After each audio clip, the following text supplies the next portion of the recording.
All right, let's get right into it. Today we're on a rescue mission for one of the most beloved but also one of the most misunderstood houseplants out there, the aloe vera.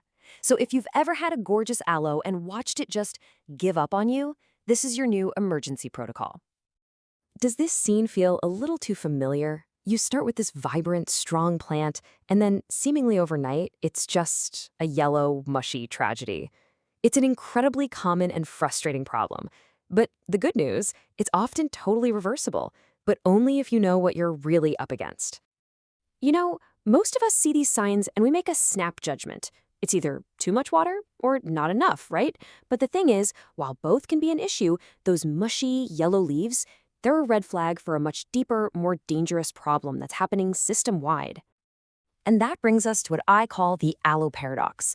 Think about it. This plant is a masterpiece of desert survival, literally built to store water and laugh at drought. So how on earth is its greatest superpower also its biggest vulnerability sitting in a pot in your house? Well, here's the twist that really changes the whole game. We've all been told the problem is simply too much water. But that's not the disease. That's just a symptom. The real life-threatening issue is happening where you can't even see it, down below the soil.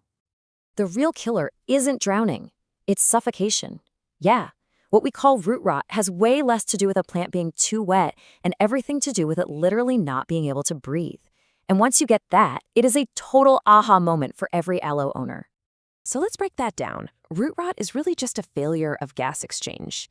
When the soil stays soaked, water completely fills up all those tiny little air pockets that the roots desperately need to get oxygen. And without oxygen, the roots just can't function. They suffocate.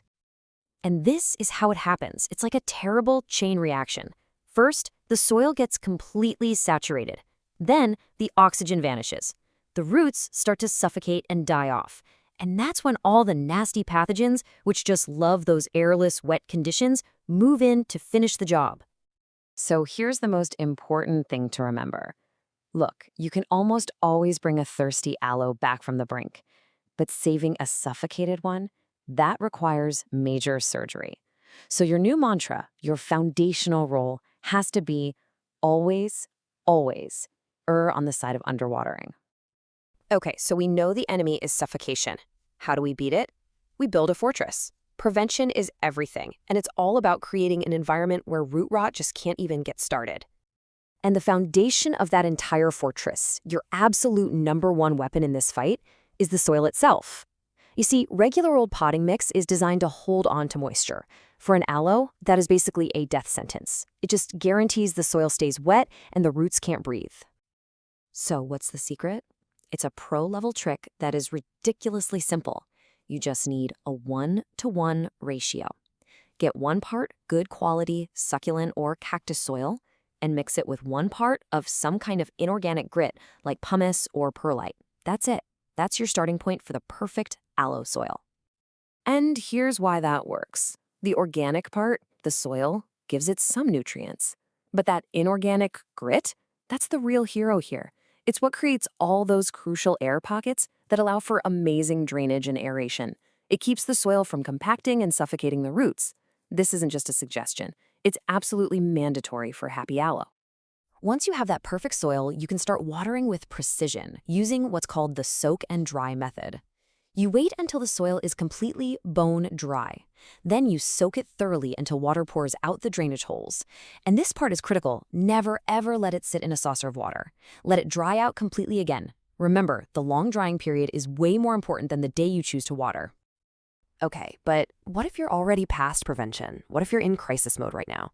Well, welcome to the Plant ER. We're about to learn how to read the symptoms like a doctor so you can make the right call, and fast. This right here is your diagnostic cheat sheet. Notice the really key differences. Are the leaves soft, mushy, and kind of translucent yellow starting from the bottom of the plant? That's almost certainly root rot. Seeing a reddish-brown color? That's probably just sun stress. Think of it as a healthy tan. Are the leaves just dry and shriveled? That's simple dehydration. Knowing the difference is what lets you make the right move. So if your diagnosis points to root rot, you've got the mushy leaves, maybe a soft stem, it is time for crisis intervention. We are officially heading into the operating room. But don't panic. Yeah, it's a high-stakes procedure, but it's totally manageable. All right, surgery part 1 is all about extraction and pruning. First, carefully get that plant out of the pot and throw away all of the old soil. It's contaminated. Don't try to reuse it.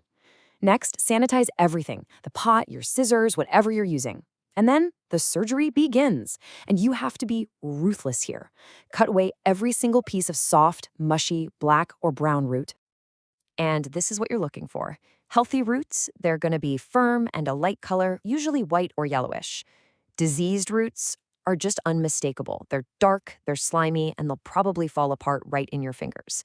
Keep cutting until you only see healthy tissue left. Now for part 2, healing and recovery.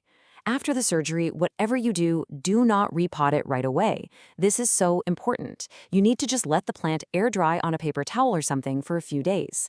This lets all those cuts you made form a protective callus, kind of like a scab, which seals the wounds. Then, and only then, do you repot it into fresh, completely dry, gritty soil. And here we have it. This is probably the single most important, and definitely the most counterintuitive step in this whole rescue mission. After you repot it, do not water it. I know it feels wrong, but you have to wait at least 3 to 7 days, maybe even longer. Watering it now would just introduce moisture to those fresh wounds and start the rot all over again. Just remember, your job here isn't to heal the plant. Your mission is to perform a clean surgery that stops the decay and then create the perfect dry conditions for the aloe's own incredible natural survival instincts to kick in and do all the healing itself. So, after all of that, the diagnosis, the surgery, the recovery, what's the one big takeaway? What's the ultimate lesson we've learned on this rescue mission? It all boils down to this simple 4-point code. Number 1, think suffocation, not just overwatering. 2, your fortress is built with gritty, fast-draining soil. 3, your guiding principle is always, when in doubt, let it drought. And 4, if you see mushy leaves, you act fast like a surgeon. And that leaves us with one final thought. An aloe vera is not just another pretty houseplant. It is a desert survivor, an organism engineered for extreme conditions. So the question you have to ask yourself is, are you treating it like one? Because in the end, the answer to that question is what will determine its fate.